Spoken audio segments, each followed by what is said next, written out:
ngayon sa Blue Lagoon sa Pagod Boat. Ayan o, Blue Lagoon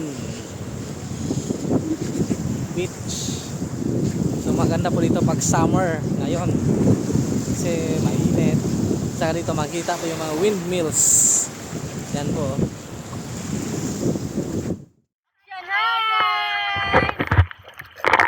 Blue Lagoon. Napakaganda po ng buhangin dito. May sounds ba yan? Ano lang, Wala, no? ma-record ang ano ito, mga sinasabi. Kasi video yan eh. Pero may sounds. Hello, vlog! Wala. Hello, vlog. Vlog yan Hello, pa. vlog. So, yung basher ko kayo. Ano yung nag-ano sa atin? Sasabihin yung mga balyan na sino yun? Si Ray. Si Vince, Vince. Ay, yung mga balyan na